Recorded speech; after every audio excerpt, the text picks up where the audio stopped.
Hello?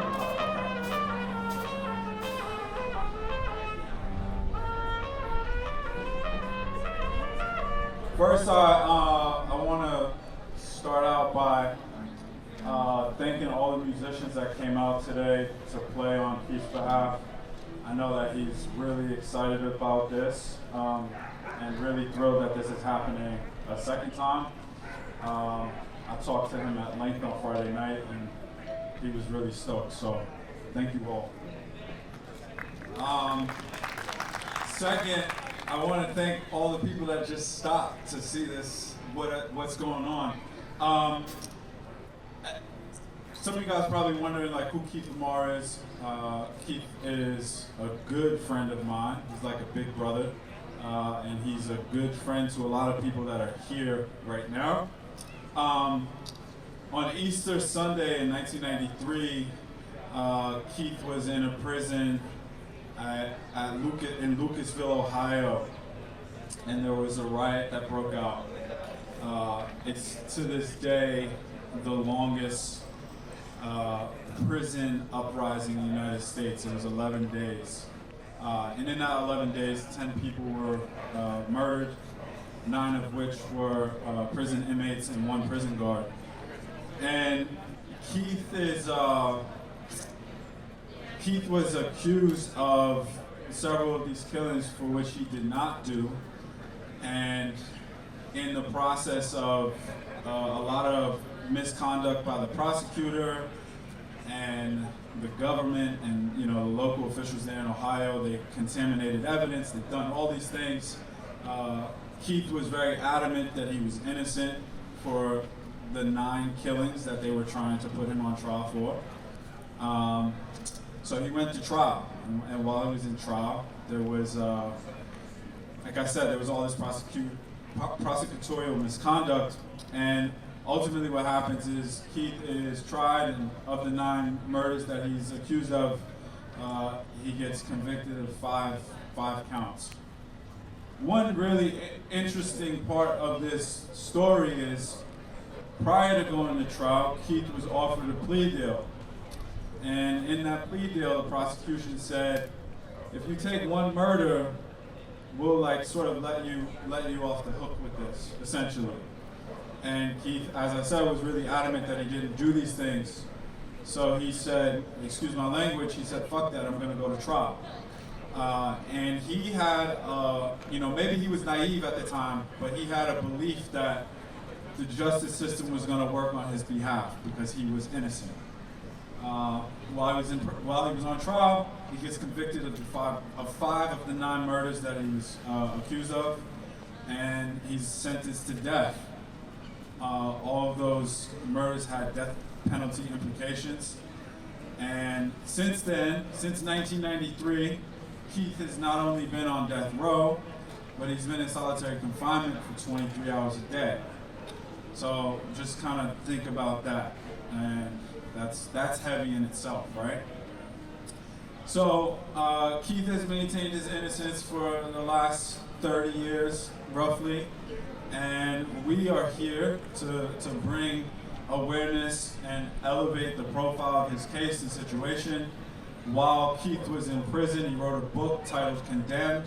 It kind of outlines all that was done to him, all the unjust methods in which the justice system really fucked him over. And if you're interested in it, I highly recommend reading it. I read the book and it changed my life. That's how I got involved with Keith. There are copies of the book over at that table. There are also t-shirts and things like that. All the proceeds are going towards continuing to elevate the profile of Keith's case. And if you're on social media or anything like that, you can follow at Justice for Keith Lemar on Instagram, Twitter, and really spread the word. This is how this is happening. These musicians are here because they found out about it through Albert and Julian and all these folks that are here. So I hope you guys really enjoy this music that's going to be played today. Keith curated the entire concert that you're about to listen to. Is some of his favorite jazz songs. Jazz has really injected him with a lot of life, even though he's he's facing death. So I hope you guys all enjoy the music. Keith will be calling in today, so you'll be able to hear from him directly if you stick around. Thank you.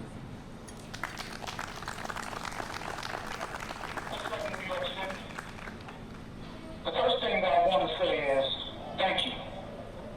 Thanks to everybody who ventured out from their safe space this afternoon to join us in this place on this day. It means everything to me. Jazz music, according to John Coltrane, is the expression of the human heart, which is the highest expression of our humanity and shared brotherhood. With brotherhood, he said, there will be no poverty. With brotherhood, there will be no war. He spoke of his instrument as a conduit through which higher frequencies emerge. This call is originating from an Ohio correctional facility, and it may be recorded and monitored. He spoke of this instrument as a conduit through which higher frequencies emerge, and said that listening was a participatory act. But the mere fact of presence, of being present, to bear witness, that's enough to see and feel life on a higher plane. His highest aspiration was not to be the greatest jazz musician, but to be a force for good in the world. He wanted to be the equal and opposite reaction to the evil in this society. And he started to do this through his music. John Coltrane saved my life. In 1963, a bomb went off in the church in Birmingham, Alabama, killing 4 young black girls. John Coltrane. You have 1 minute remaining. John Coltrane took up the call to put this tragedy in its proper context. You must feel the sadness, he told the people of America. Similar to what George Floyd's family is calling us to do today, what Breonna Taylor's family and Eric Garner's family is calling us to do. This was Coltrane's way of marking the moment, of not allowing it to slip into the future without notice. It was also his way of summoning the ancestors, causing them to do justice to the situation. Sadly, we are still in Alabama. Alabama by John Coltrane.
Red Clay by Freddie Hubbard. Besides Miles Davis, Freddie Hubbard has one of the most warming sounds on the trumpet. This song just makes me so determined. I use music as a backdrop to my writing sometimes. And I've listened to this song compiled some feisty lyrics to several judges over the years. Freddie Hubbard is such a gift to me in my life. Listening to him reminds me to be serious in my approach to things, in my approach to life. And I really try to be. I mean, I'm so sincere, just like Freddie. I love this song, the bass line, the low-key intensity, and the way Freddie soars above it all, which is exactly what I try to do in my life. Red Clay by Freddie Hubbard.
Again, give it up for these guys again. They're doing an incredible job right now.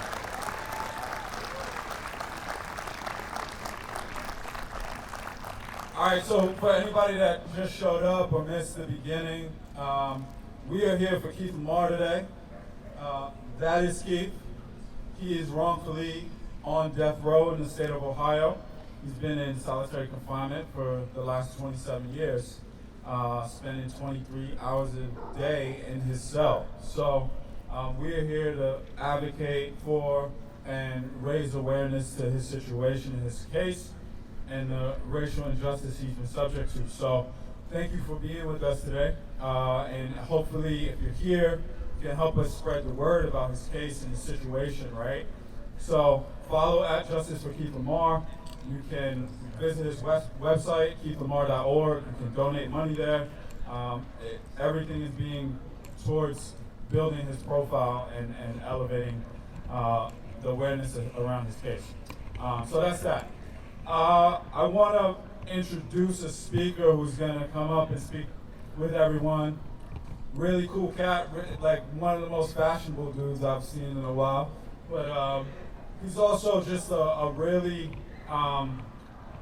just beautifully brilliant soul, right? Radiating light, similar to Keith. So I'm glad that you're here. Roderick Covington, he is part of an organization called Unite NY. He's been one of the lead local activists on the ground, really trying to fight racial injustice and racial oppression here in New York City and beyond. Earlier this year, he organized getting 25 buses down to Washington, D.C. for the march that was held there. Just a really inspiring brother. Really feel really thankful that you come to join us, and I'm going to let you take it over from there. Thank you.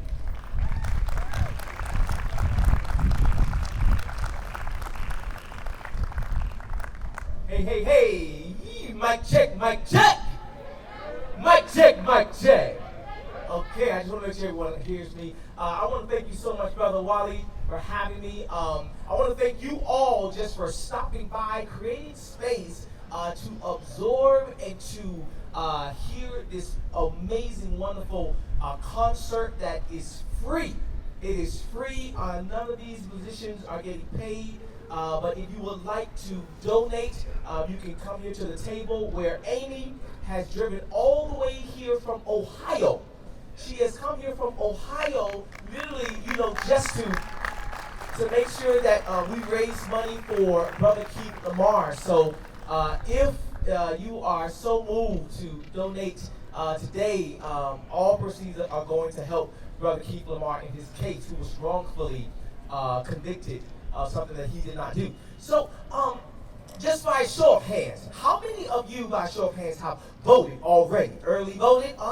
Yeah. Okay. And how many of you plan to vote by a show of hands? Yeah.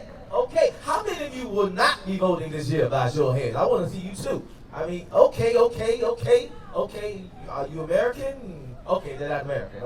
Okay. So, how many of you, just by show of hands, have been a part of any of the protest marches during this summer? How many, by show of hands? Oh, okay. So maybe I've seen a lot of you. So, yeah, this time has been a time of activation. Brother Keith Lemar, if you do not know him, you're looking at, his essence. These songs, these musicians, that is what Brother Keith Lemar wanted to live his life by. That's what inspired him, the music. As you can see behind me, there are all different colors and races, that are brought together by this music, by this Brother Keith Lemar. And so, this summer, we have been marching for justice for people that are not alive today, right? So all the people that we've been marching for, they are not here. So we've been marching for justice, to be held for the officers or the people to be held accountable for committing the different murders. That's why we're marching the whole summer. And so when Wally called me, texted me, or messaged me about speaking on behalf of Brother Keith Lemar, I get activated again, because here it is that Keith Lemar is alive. He's still with us. However, for so long, 27 years plus, he has been, locked up in a cage for, something he did not do, but he is still here with us. And we get to advocate for someone, that is alive, that did not commit the crimes that he is accused of. And so today is an opportunity for us, for those of you that do not know Brother Keith Lemar, for you to get activated, to actually, get the book, go online, hear his story. It is really inspiring. And so it inspired me to be here today, because it's similar to mine. Around the time where Keith Lemar was wrongfully convicted, I was in high school. I was 15 years old, and I was in Florida, and I was at a performing arts high school.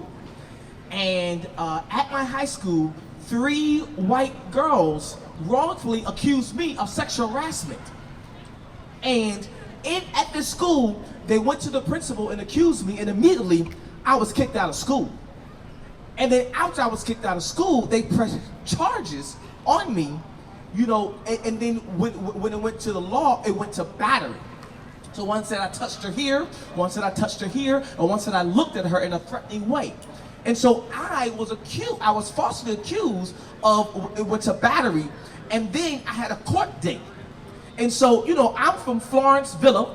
How many of you know about Florence Villa? Nobody. So Florence Villa is in Winter Haven, Florida. It's the hood there. And, I come from a family where my parents had 19 kids. I'm the 18th child of 19. And so when I was, wrongfully accused, we didn't have any money to, get a lawyer. And so we literally raised money and did, Less than 1, 2. It ran out.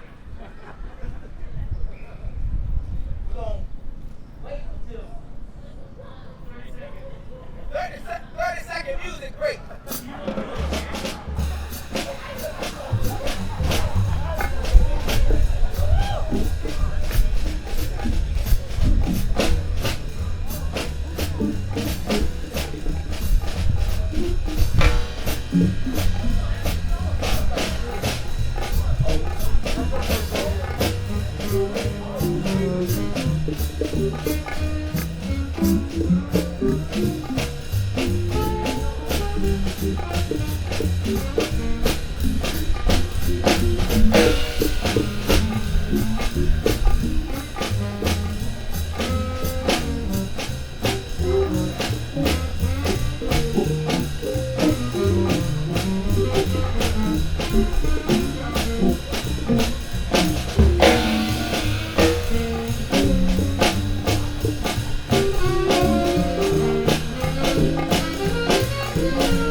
Mic check.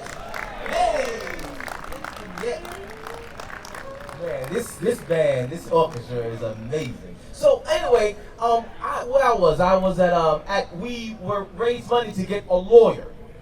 So we did car washes and we did concerts like this to raise money to get a lawyer before I was going to court. And so when we finally raised money, we got the cheap lawyer, and we went to court. And on the court day, I can remember, the lawyer pulling me to a side, my family to a side. He said, "Look, I believe that you did not do this. However, we are in Florida in the South, and you have 3 white little girls saying that you sexually harassed them. And it's your word against their word. And I know the judge, and he's going to throw the book at you. So what I advise you to do is take a plea bargain." Now, as we know with Brother Keith Lemar, when he was accused of the murders, they offered him a plea bargain deal. And what did he say, Wally? He said no. But I was not as strong as Brother Keith Lemar. I was 15 at the time, and I didn't even know what a plea bargain was. And as he explained it to me, he said, it doesn't say that you did it. It doesn't say that you didn't do it. It just says that, it will be a sponge from your record in the next 7 years, and then you'll need to do community service and then write them letters of apology. And I was like, I don't understand. Why do I need to do anything? I didn't do it. I don't even know them. He said, I know, but if you go, if this goes to court, they're going to throw the book at you. And that you're going to look at 20 years in prison. And at that time, it was like my life flashed before me. And I took the plea bargain, and it didn't go to court. And it's a sponge for my record, but there are so many black and brown people that are wrongfully accused, that are wrongfully convicted. And you're looking at one of them. And for years, I was ashamed and embarrassed when I went to go complete, my college applications, when I went to go complete, a job application. I didn't know what to put, when they say, well, you ever convicted of a felony or convicted of a crime or convicted of this, and I was like, well, no. But, that was always in the back of my head, being wrongfully falsely accused. But Brother Keith Lemar, he is still alive today where we can somehow bring justice for this brother. We've been protesting for George Floyd, and that's for justice to bring the cops accountable. Or Breonna Taylor, that's the justice to bring those cops accountable. This justice is to free this man who has not committed the crime that he has been wrongfully accused of. And so, what I want to do with you, right quick before I leave, is to do a check with you that we do out in the streets. Because what has to happen is that we have to take the Black Lives Matter movement from the streets to the ballot box. It cannot just stay in the streets. It has to go to the ballot box so that we can affect change. Yes? So do me a favor, come on, sing this check with me and band, get along. I don't know what key it is, but you'll find it. Okay, so say after me. Mama, mama, can't you see? Mama, mama, can't you see what this system's done to me? They lock me up and pull us down. Ain't no justice in this town. Mama, mama, can't you see what this system's done to me? They lock us up and pull us down. Ain't no justice in this town. Ain't no justice in this town. Ain't no justice in this town. Ain't no justice in this town. Ain't no justice in this town. Mama, mama, can't you see what the system's done to me? They locked us up and put us down. Ain't no justice in this town. Ain't no justice in this town. Ain't no justice in this town. Ain't no justice in this town. Ain't no justice in this town. Hey, what do we want? When do we want it? What do you want? When do you want it? What do you want?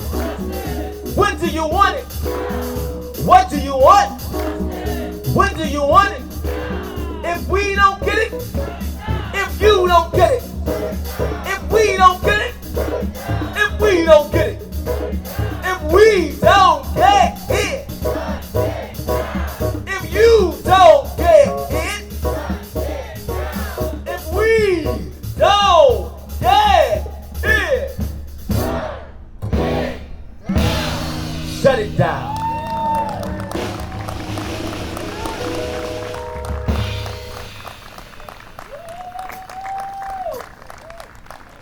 When I was 25 years old, I was thrown into a dark prison cell on the highest death row.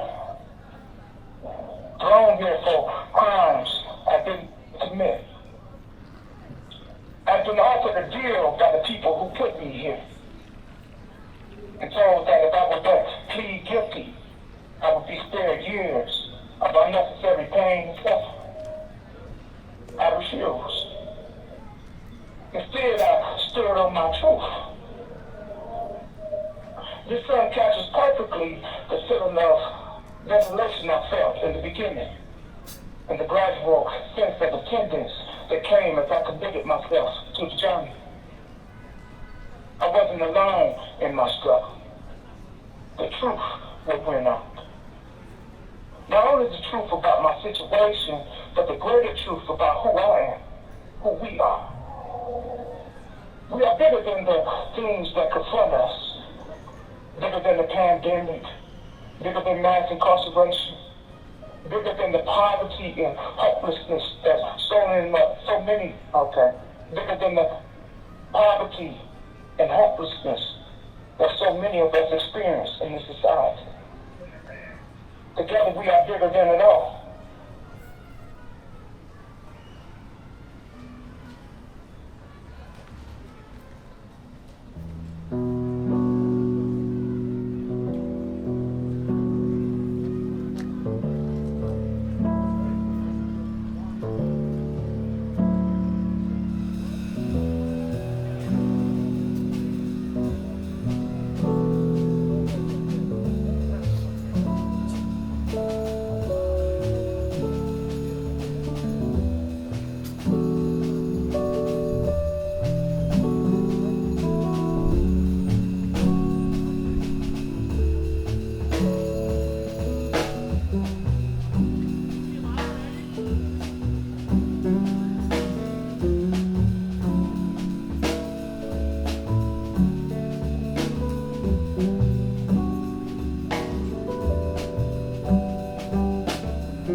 Give it up for these guys again. They're killing it right now. Before I introduce the next speaker that's going to speak to everyone here, go follow at Justice for Keith Lemar. He's a wrongfully convicted death row prisoner in the state of Ohio, and we are all here to elevate, profile his case and situation so that we can hopefully work towards him obtaining his freedom. So any support or spreading the word or word of mouth, just spread the word. People need to know about Keith's situation. His book, which he wrote while he was on death row in solitary confinement, is over at that table. So if you want to pick it up, I highly recommend it. And any donations or anything like that that you are willing to give. These musicians are here for free. So if you want to donate money in support of any and all of this, it would be greatly appreciated. So I want to move forward because we got to get through a lot of stuff. The next speaker she's a professor at Baruch College, local here, and she's done a lot of advocacy work for Mumia Abu-Jamal, who some of you may be familiar with, political prisoner, or like some people like to call him that, but he's been well documented over time, and there's a lot of things in regards to his case that's similar to Keith's situation, so I'm going to allow her or let her speak to it a little bit more eloquently than I am right now. But I also want to say, as soon as she's done speaking, Keith is going to call in. So you'll be able to hear from him directly, and he's going to perform something. So just stick around, all right? Johanna Fernandez, thank you.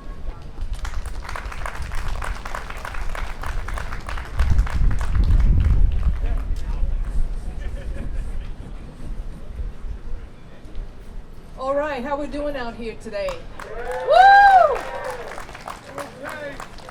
Okay, we're out here because those who believe in justice cannot rest. My name is Johanna Fernandez, and I'm a professor of history at Baruch College of the City University of New York. I teach the history of social movements. I've also just finished writing a book that I dedicated a lot of my life to, on the Puerto Rican counterpart of the Black Panther Party, the Young Lords, who in 1969, in fact, came out politically as revolutionary socialists right here in this park on July 26, 1969, is an incredible history of resistance and standing up for the humanity of a colonized people, Puerto Rican people. So do check that out. It's part of the long tradition of radical resistance in this country that we need to learn about. I'm also part of the movement to bring Mumia Abu-Jamal home. Mumia Abu-Jamal is a former Black Panther, an imprisoned radio journalist who was framed by the police department in Philadelphia in 1981. The prosecutors suppressed exculpatory evidence in his case. There was a fourth person at the crime scene, and the presence of that person was suppressed at trial because that person killed the cop for which Mumia is accused of killing. The presiding judge in the case was overheard saying, "I'm going to help them fry the nigger," by a court stenographer. And a third of the police officers involved in his case, involved in collecting evidence in his case, were literally within the end of the trial of Mumia Abu-Jamal. They were convicted and jailed for corruption in a million other cases in Philadelphia. And I just started reading about Keith Lemar's case, and in Keith Lemar's case, there was prosecutorial misconduct. That is the suppression of evidence on the part of the prosecution to obtain a conviction. Mumia was also tried by an all-white jury. And in this country, you're supposed to be tried by a jury of your peers. In the case of Keith Lemar, we also see the same situation, that in fact they changed the venue of his trial in order to secure an all-white jury. And there is a thing about justice in this country that people of color, Black Americans in particular, have a different relationship to the police and to the criminal justice system. So when they go into court, they're not going to believe what the prosecutor says or what the police say, because they know something about the criminal justice system and they know something about the police and justice, which is that it doesn't exist. So that's the significance, at least for Black and brown people, about a jury of your peers. I want to thank Wally and Helen, who invited me here today. And I just want to say that Wally just told me that he learned about the case not too long ago. He read the book Condemned, written by Keith, and he said, I read the book and I learned about the case, and I just had to develop a relationship to Keith, and I now speak to him every day. Mumia Abu Jamal, I don't know how many of you know Mumia Abu Jamal or have heard of the case. So he's a famous prisoner. In the 1990s, he was facing execution twice, and an international movement of hundreds of thousands of people fighting in the streets stopped the execution. Mumia wrote this book, Live from Death Row, which became a New York Times bestseller in the 1990s, and it humanized death row from the inside. And it was the first book written by someone who was on death row. Mumia spent 28 and a half years on death row, explaining the racism, the structural racism in the criminal justice system. And it was ahead of his time, because now all of the arguments he makes are pretty much well accepted by even mainstream pundits. But this is what I want to tell you. When Wally was telling me his story about meeting Keith, who's on death row, it reminded me of my story with Mumia Abu Jamal. I landed at Carnegie Mellon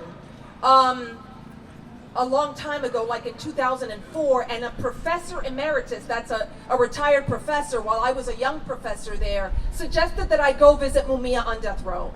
And I knew about Mumia because I had marched in this city to save his life.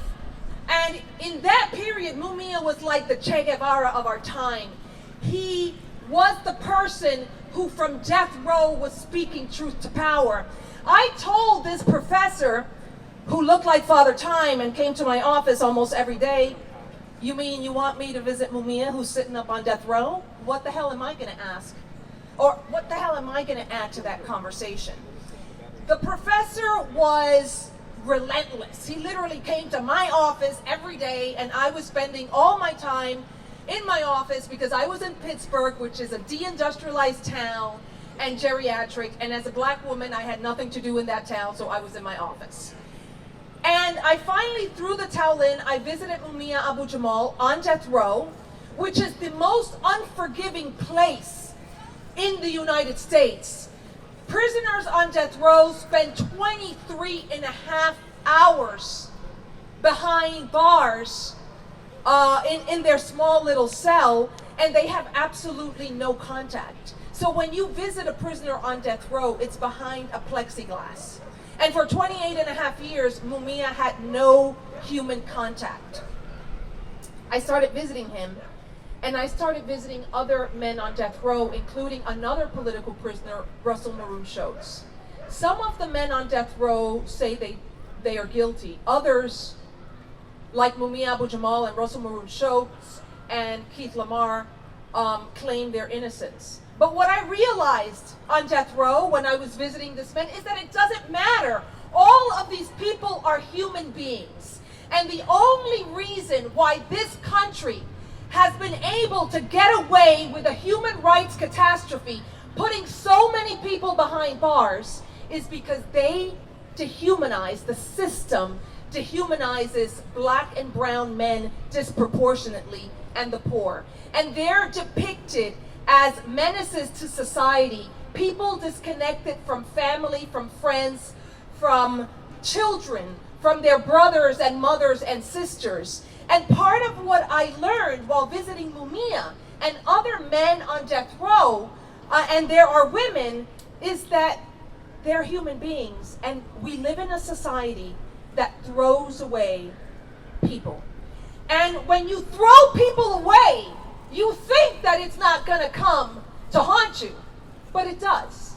Because when you eviscerate freedom so horrifically, and what does that mean?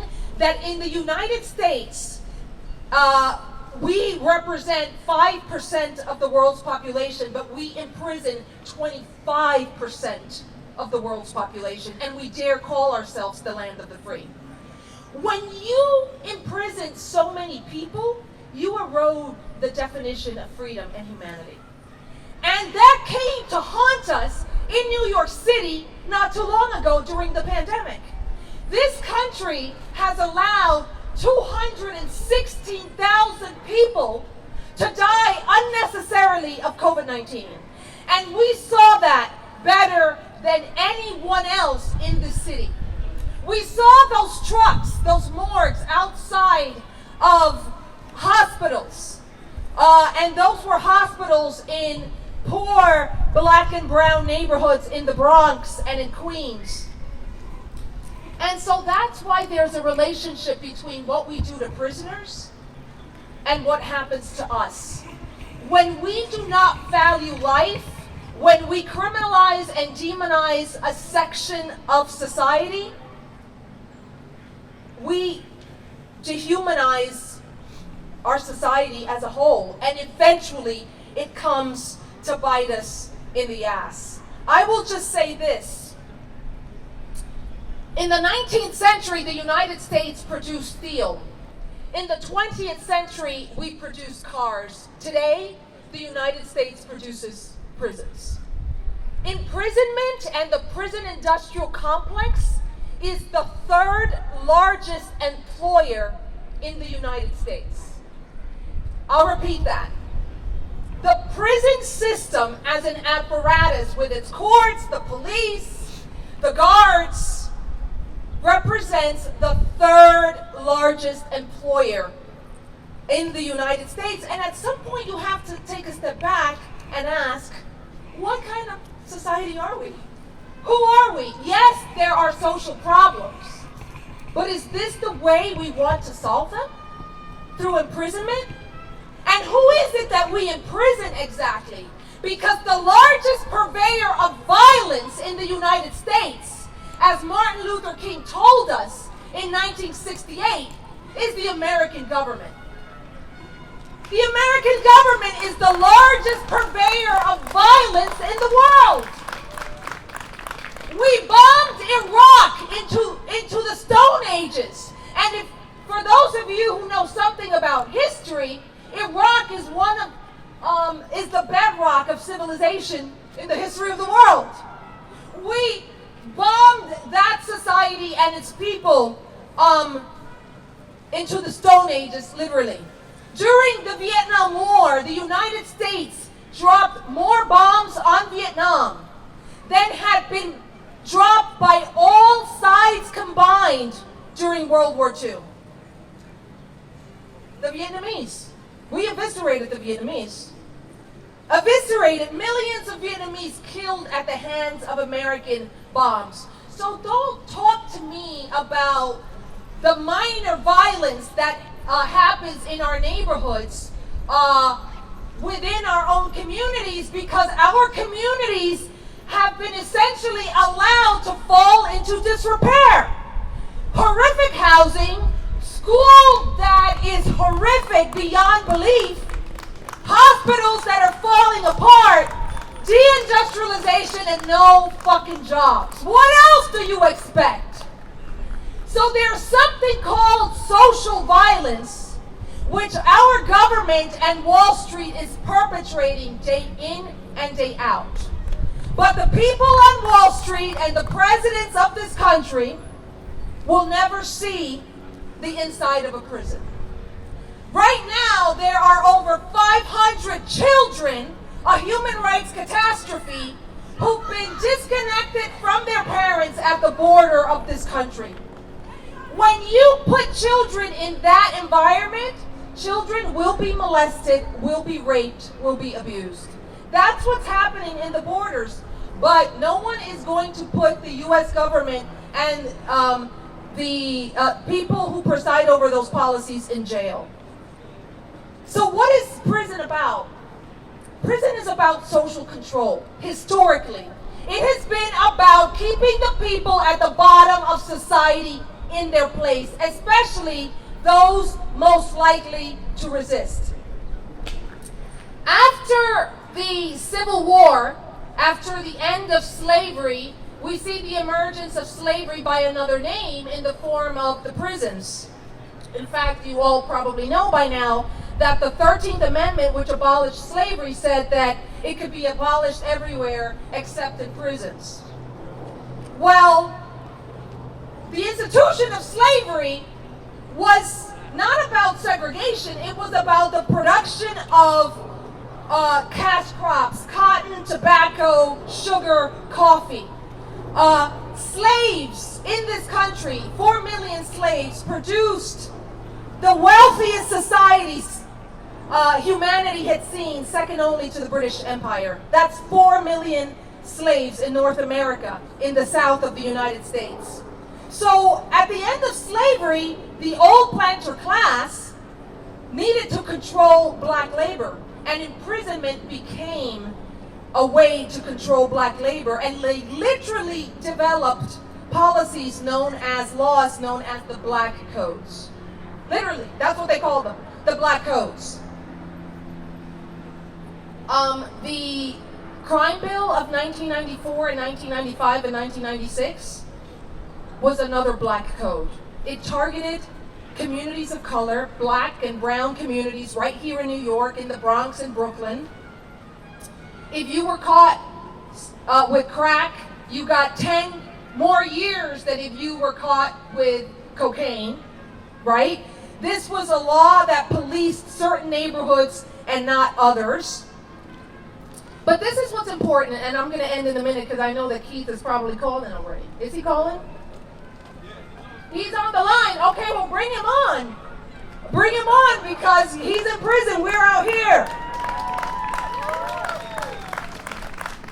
And I'll wrap it up after he does. Okay, so this is the thing. Crime in the United States, the percentage of crime and the levels of crime have remained the same throughout American history. Throughout American history, crime goes up a little and down, but mostly it remains the same. And even the most conservative of criminologists will tell you that. In 1973, there were 200,000 people in prison in the United States. Today, there are 2.3 million people in prison in the United States. That's like hundreds of, like an increase in hundreds of percents, right? So the question is why? Why, if the level of crime remained the same, why did incarceration grow exponentially?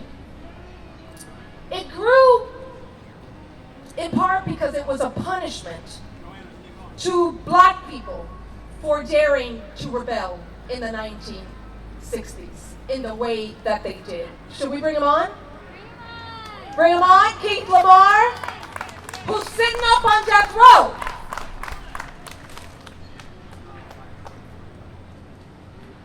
Let him hear your love. Woo! Hey, hello everybody. Yeah, that's nice, that's beautiful. And of course, you all know by now that my name is Keith Lemar.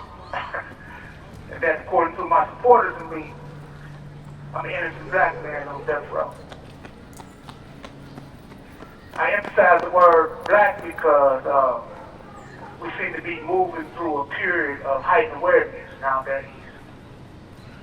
And more people are prepared now to acknowledge that some people, black people, are treated more harshly than others in this society. Earlier this year, we all watched the murder of George Floyd play out over nationwide television. And from this, we know without a shadow of a doubt that it's possible that an innocent black man... This call is originating from an Ohio correctional facility and may be recorded and monitored. We know that an innocent black man can be murdered in this country. His life taken not because he has done something wrong, but because his skin just so happens to be black and because we live in a racist society. But you know, in invoking George Floyd's name, I don't mean to exploit the tragedy of what happened to him and his family. Indeed, what happened to him has been happening for a long time in this country. In fact, a little over 100 years ago, in 1916, an innocent black man by the name of Jesse Washington was lynched in Waco, Texas. And of course, there was no cell phones back then. No nationwide broadcast to project the images of his gruesome death to millions of people like it is today. In those days, if you wanted to see something like that, you had to show up in person or wait to read about it in the newspaper. That's how I found out about it. An old newspaper article. But I want to tell y'all a little about what happened to Jesse, because it's important even though it happened 100 years ago. I said that he was lynched, and from that you might imagine a simple noose being slipped around his neck. And yeah, it was a noose, yeah. That's how they did it back in the day. But before they did that, they castrated him. Then they cut his fingers off. And that wasn't enough. He was raised and lowered over a bonfire for 2 hours until he finally died. And then, after he was already dead, his charred body was dismembered and his torso tied to a horse and dragged through the street, while other parts of his body were sold as souvenirs. As souvenirs. Imagine it. Somebody's charred foot resting on a mantelpiece. How sick is that? But you know, when you juxtapose that with what happened to George Floyd, you could say, as some people have said, well, what happened to George wasn't all that bad. At least we're not dismembering y'all anymore. And this is what stands as progress in this society. This is what we have come to accept. So when you hear about lethal injection and somebody being... This call is originating from an Ohio correctional facility and may be recorded and monitored. So when we hear about lethal injection and somebody being strapped down to a gurney and chemicals pumped through their body, it don't sound that bad if we know the history. You know, during the first concert that was put on a few months ago, someone took some very beautiful pictures and videos and sent them in to me. You know, this allowed me to hold on to the moment a little longer than I otherwise would have been able to. And I was extremely grateful for that. In one batch of pictures, there was a photo of this young black man wearing a t-shirt that said, "Unfuck the world." And I thought, wow, that's powerful. That's beautiful.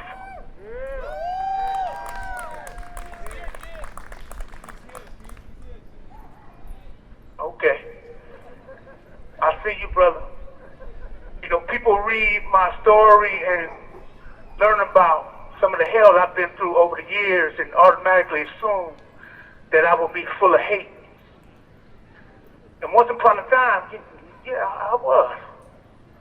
I was full, had a lot of hate in me, a lot of anger, a lot of animosity. I mean, you can't go through some of the things I've been through and not have it change the condition of your heart. In fact, that's the whole point of it.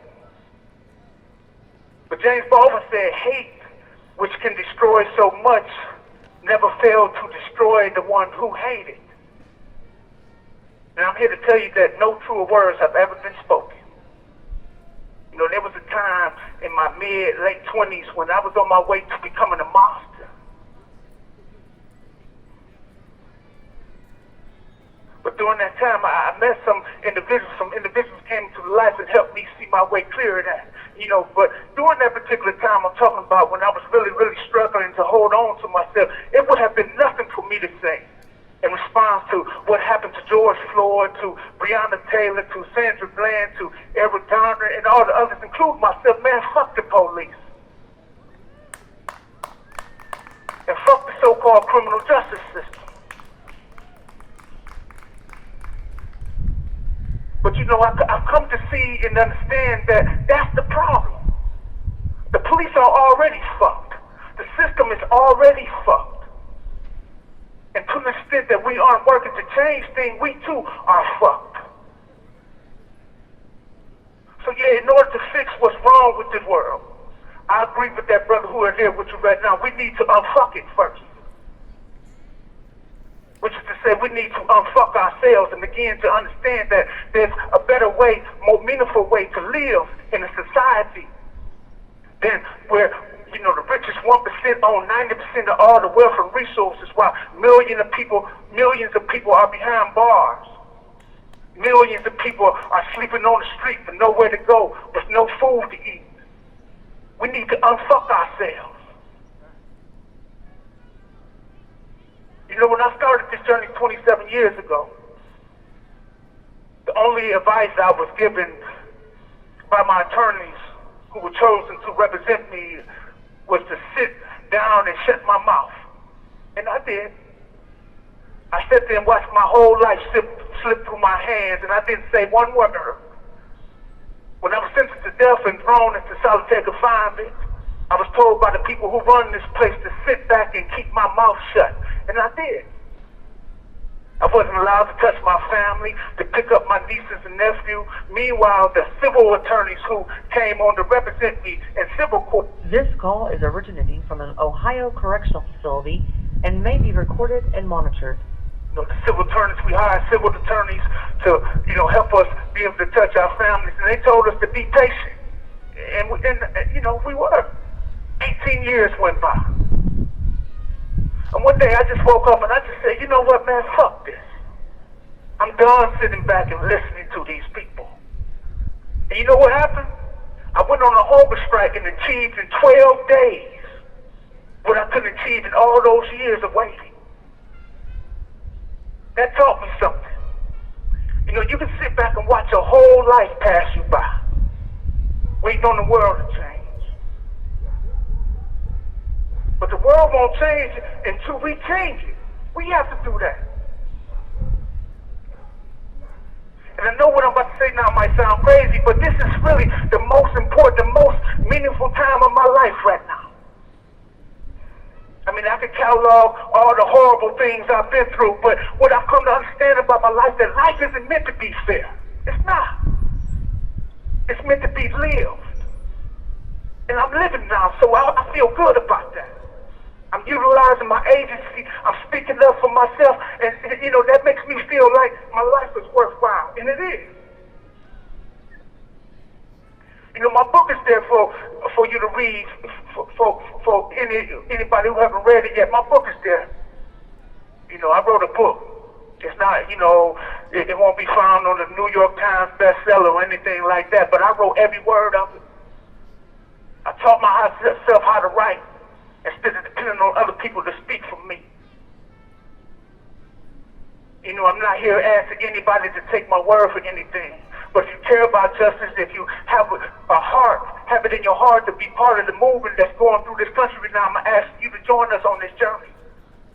You know, people are dying who can be saved. Young people. And just so you know, my claim of innocence is supported by facts, by statements and legal documents that were withheld from me during my trial. I'm saying I'm not just making this stuff up. You know, the proceeds from the book will go towards helping me find proper legal representation and also to help fund my literacy project, Native Sons, that sends books in to at-risk youth. You can find information about that on my website, Justice for Keith Lemar, as well as information on my literacy project. We've been doing a lot of good work with that. You know, helping a lot of young people dive a little deeper into themselves. Yeah. You know, I don't want to take up too much of the time, but, you know, I just want to, first of all, thank everybody for coming out, everybody who just passing through and stopped to hear and see what's going on. It really means everything to me. It really does. And if you all could join me right now, giving a big round of applause to Musicians United. Let's give them guys a big round of applause. You know, what a blessing it is to be serenaded by these very talented and gifted people. You know, I was able a little while ago when they first started to watch a little bit of the concert on the video here. So I've been following it, and, you know, I'm sitting here with a big smile on my face. I feel good today. You know, when I first started listening to serious music, Coltrane, Miles Davis, Nina Simone, the man who turned me on to it told me that my life was like a song, with a beginning, a middle, and an end. And he said the highest art form is improvisation, which him meant feeling and responding to life on a visceral level. Not knowing in advance what you would do, only knowing that whatever you do must come from the heart. I learned this on death row from a man named Snoop. He's dead now, bless his soul. You know, he's, the one who gave me to understand that our deepest concern as human beings should center around how we carry ourselves through this life. Or as he would say, how we play our music. Snoop was a brilliant dude. Music can change the condition of your heart, he told me. If you let your spirit investigate and follow where the melody take you within yourself, you can find God. That's what he promised me. And that's some powerful shit to tell a 25-year-old. Somebody whose life has just been taken from them. But he told me that, and I believed it, and I started listening intently to jazz music. And it saved my life. You know, that's the the purpose of listening of following the notes, to have an encounter with your highest self. That's what I mean when I use the word God. It's okay when I was at one of my lowest moments, going through the worst of it, when guys around me here at the Supermax prison was committing suicide because they couldn't find the worth in it. I found the music of Keith Jarrett. And Keith Jarrett, for anybody who's never heard of him, is the master of improvisation. Sadly, I found out a few days ago that he suffered a stroke and could no longer play the piano. You have 1 minute remaining. I found out that he could no longer play the piano. And finding that out just, you know, it just really just broke my heart. Because Keith really helped me hold on to myself. This call is originating from an Ohio correctional facility and may be recorded and monitored. I'll wait to call back to cite the few words that I have, you know, but I just wanted to, you know, I'm going to try to send this video of this concert to Keith Jarrett when it's over and done with. And, you know, Keith, I just want you to know that I'm thinking about you, brother, and that I love you, man. I love you, Keith. I'm going to call right back, everybody.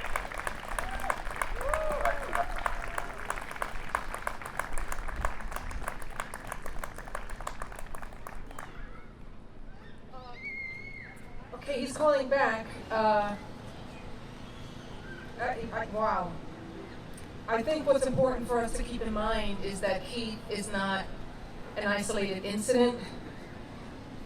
The people who are in prison and on death row are human beings, and they are stuck in a hell of an institution that is intent on stripping them of their humanity and convincing all of us that they are super predators. Do we have Keith on the line? I didn't finish talking about the black codes. Okay. Okay, yeah.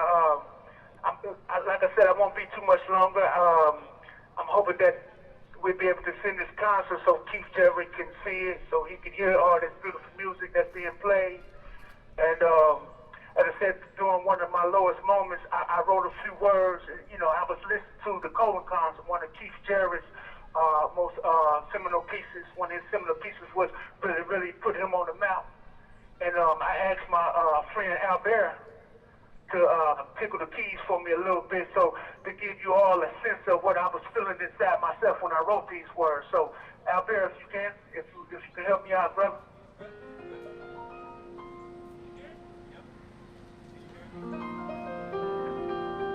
Yeah, I can hear it a little bit, yeah. Okay. See, God is alive. This call is originating from an Ohio correctional facility and may be recorded and monitored. God is alive and resides inside of us. All we have to do is trust, have faith, stop the madness,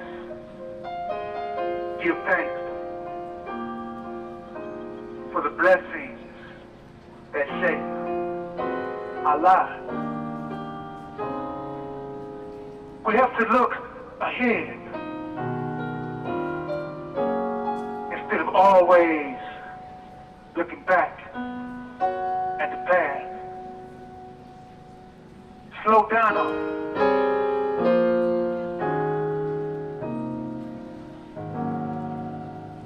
Instead of moving so fast.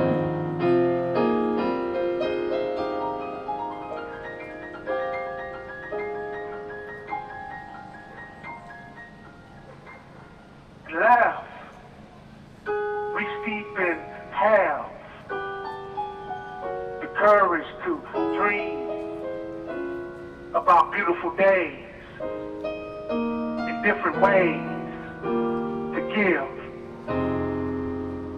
with love.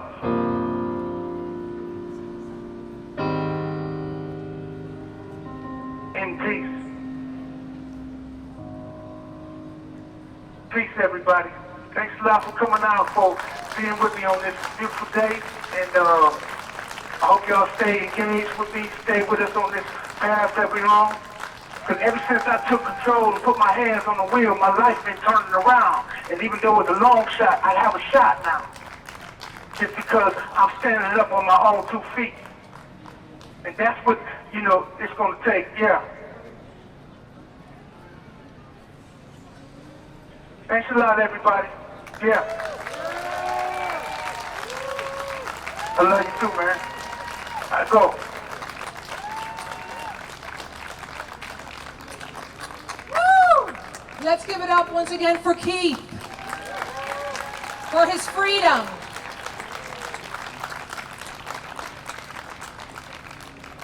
It's hard to go after that, but I just wanted to start again where he started. He started talking about this man who was lynched in the South. And so the question is, a lot of people in this country don't know about lynchings.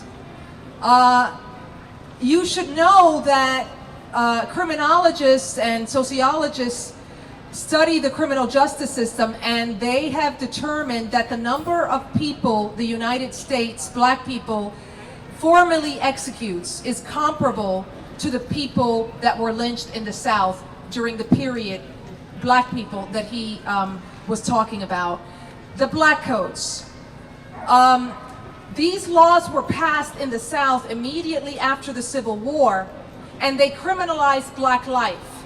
If you were loitering, if you didn't have a work contract, if you owed money, you were imprisoned. And in order to save the state the expense of imprisoning you as a black person, you were literally hired out to your former master in their plantation. That's what the black codes were about. In the period after the Civil War, there was a counter-revolution, and this is when the KKK emerges. And the purpose of that institution is to keep black people terrorized in their place and continuing to work in a new plantation economy. I want to end with explaining why there are so many people in prison today. And this is connected to what Keith said, that t-shirt he saw that said, "Let's unfuck the world," or "We've got to unfuck the world." The world. Let's give it up for that. So, 200,000 people in prison in 1973, 2.3 million people in prison today. Nothing has changed in terms of crime and crime statistics in the United States. This is what happens in the United States between 1973 and today. We've seen the largest transfer of wealth that has ever happened in human history from the lower classes, that's poor, working class, and middle class people, to the top over the course of these decades. According to a Harvard historian, when this transfer of wealth has happened, it's happened because of a military coup or a revolution. In the United States, all of this wealth was transferred from the bottom of society to the 1% without a peep. How? Over the course of the 1980s, 90s, and today, black people became the menace to society. Crime. Crime became the code word for race and racism. It was the dog whistle which essentially convinced white people that the problem in society was the blacks and not Wall Street and corporate America and global capitalism. So black people, but also immigrants, have been scapegoated for the problems in this society. The fact that we are all suffering in one, in some way or another. Our wages have deteriorated, healthcare has gone to pot, housing is unaffordable, but throughout these decades, black people were convincingly targeted as the problem, and that criminalization of black people as scapegoats led to this massive inflation of the criminal justice system, which then became a jobs program for working class white people and for white people in remote rural settings in the United States where all of these prisons are built. It is a horror of a story. It is a story that we must combat. It is a reality that we must fight against if we are going to reclaim our humanity. Right? We live in a system that prioritizes profit over humanity. And of course, black people and brown people are disproportionately affected by this reality, but all of us are. Our humanity is compromised. And I think that we've really gotten to a moment in human history when a lot of people are signing on to the project of unfucking the world. That is the assignment of our time and our generation. And in order for us to rebuild a new world, we need to understand the root causes of social problems, the root causes of structural racism. And I'll just end by saying that Fred Hampton, the Black Panther who was executed by the US government and the police and FBI in Chicago in 1969, said that racism is a product of capitalism. And if you don't fight capitalism, you're going to have sexism and racism and homophobia and the dehumanization of every one of us. So we've got a tall assignment before us. It's time to abolish the prisons, which are not about solving social problems. They're about keeping people in place.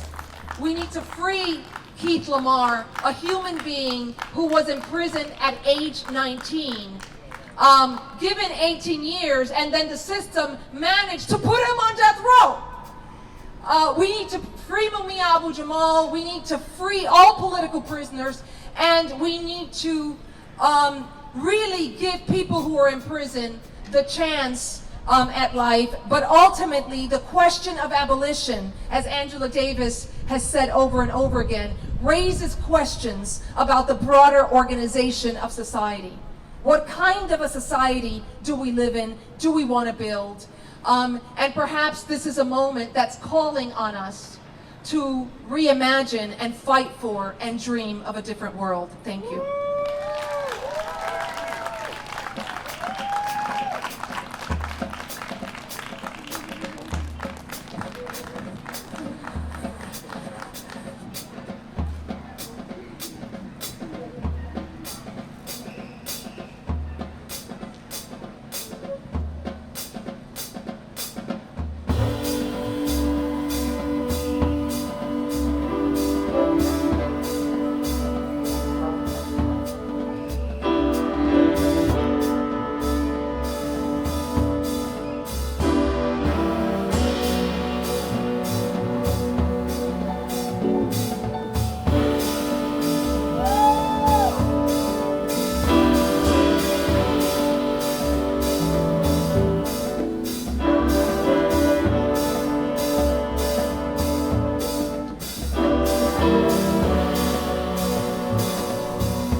going in or you want? It's up to you. Transformation.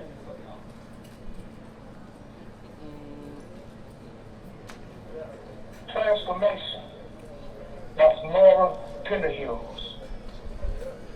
I have a special fondness for this song because life itself is based on transformation, on evolving and becoming something different than we are now. Too often in this society, only certain people are allowed to change and become better than their former selves. This song is a reminder that we can all do that. Here recently, I've had the distinct pleasure of making the acquaintance of a man who created this beautiful piece of music. And if all has gone according to plan, he should be among you there. I was able to speak with Samora the other day and personally thank him for his contribution. It's hard to believe that someone so young could have such a strong grasp, but here he is. You know, we hear a lot of talk about changing the world, but the real secret is that all we need do is change ourselves. Ain't that right, Samora? And the good news, we don't have to wait until tomorrow. If we are sincere, we can do it right now, today. And we should. Transformation. That's more Penderhughes.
justice now.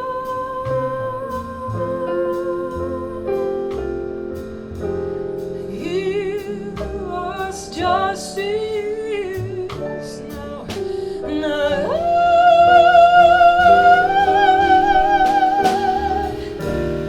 Give us justice now.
opinion, of course.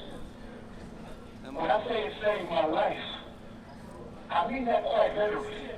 And there was a time when I was drowning in the sorrow of it all. An old man named Snoop, who was also on death row when I arrived here, let me listen to his copy of A Love Supreme. He told me the story about how John Coltrane went up into his attic like Moses going up on the mountain, forsaking food and human contact in order to pull from himself this spiritual offering.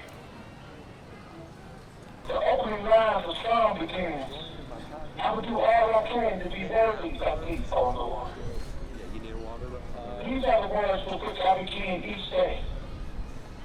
And as the day unfolds, I remind myself that God is, that love is, and that it all has to do with it. And that my efforts are not in vain. John Coltrane taught me that. Check, check. So, before we play the last piece,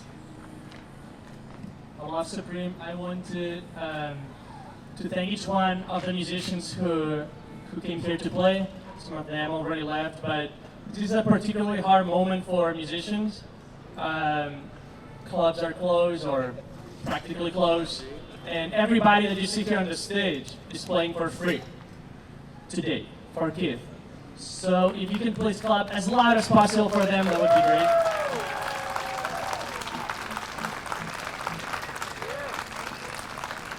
In fact, tomorrow there is a musicians' protest because the musicians don't have an income right now, and nobody's really thinking about that. I encourage you to also join the protest tomorrow.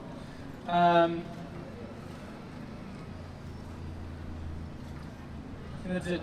I cannot thank all these musicians for being here playing. This is A Love Supreme by John Coltrane.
All right, really quick, because we're about to close out in a couple minutes, but before we do that, Keith will come in and he'll share his last words for everyone.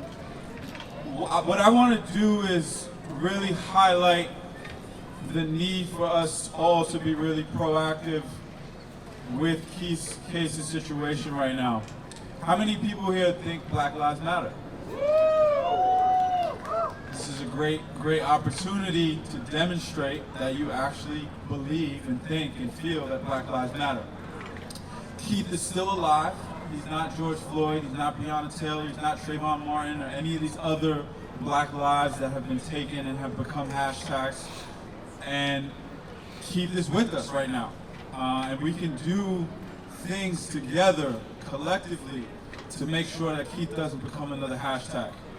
And so if you really believe and truly believe and feel firmly that Black Lives Matter, I really urge you to put your all in spreading the word with Keith's situation and reading his book and getting on the ground and like working with all of us to really help elevate the profile, because that's ultimately the way in which this man who's been wrongfully committed or convicted and is on death row now for close to 30 years in solitary confinement, 23 hours a day, that's ultimately how we're going to get him out of that situation, right? And as Keith likes to say, together we have a collective strength that can't be denied. So if we all come together and we can find that thing, right, that we're working towards, that we're working for, it can happen. Really transformational things can happen. So I'm going to leave you guys with that. If you want to support Keith, you can visit at Justice for Keith Lemar on social media, Twitter, Instagram, Facebook. You can purchase one of his books over there, his book that he wrote while he's been in death row called Condemned. You can purchase it directly there at the table.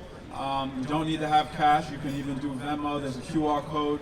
You can do all that jazz. You can buy a t-shirt, buy a mask. But do anything that you can to help support Keith, because right now, ultimately, this is how we're able to put these events on, right? This is just like a grassroots thing that we're really trying to build up from the ground. So I want to thank everyone for coming out. I'm going to let Keith close out with his last words, and thank you all. Much love, my people.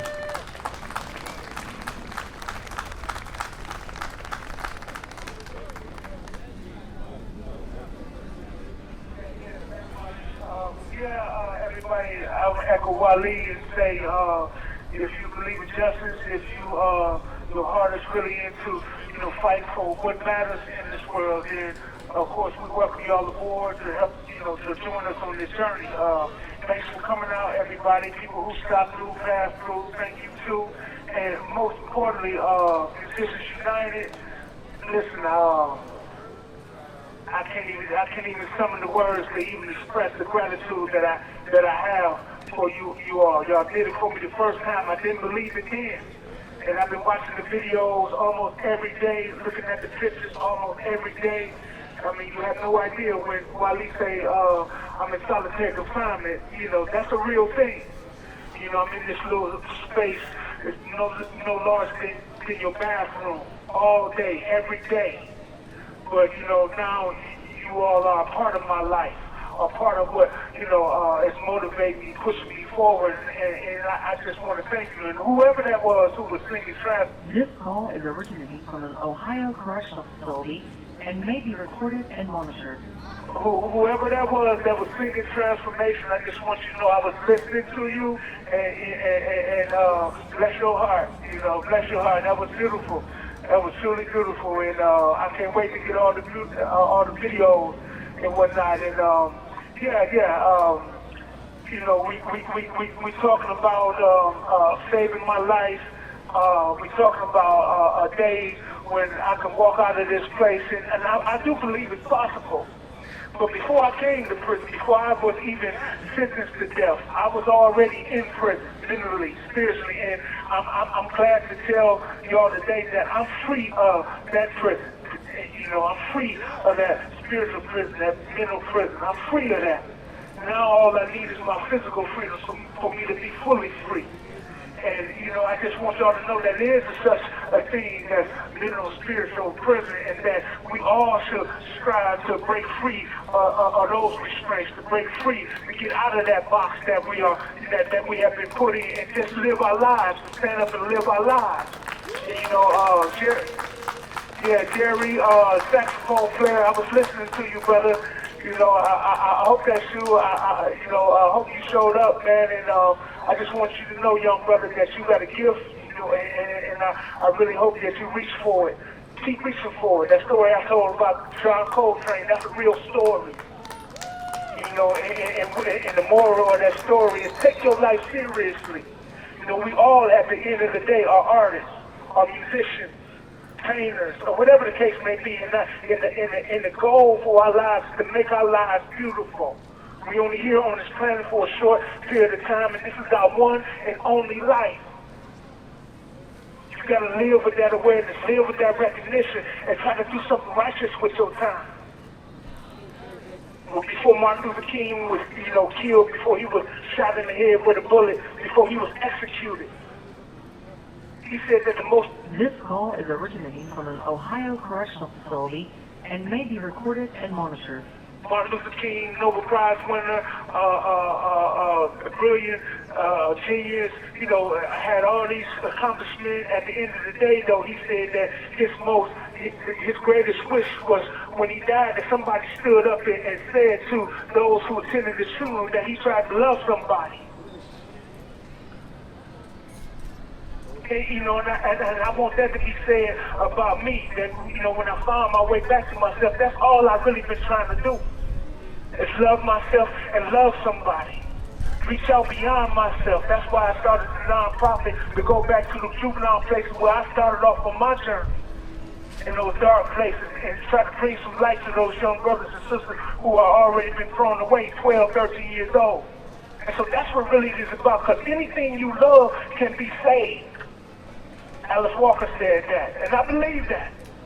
And so I already feel like I'm saved, because I feel the love that's coming from y'all, that's coming from everybody that's reaching out to me. I just feel free right now. And that's why we call it the Council of Freedom First, because that's the first thing. And thank you, Albert, for all the love you showed me, brother, and for the time you take away from your family. I don't want you to think that I'm taking it lightly. It means everything to me, you know. And so, yeah, I just want to thank y'all again, and just thank you. Thank everybody. I love y'all. Thanks a lot. Much love.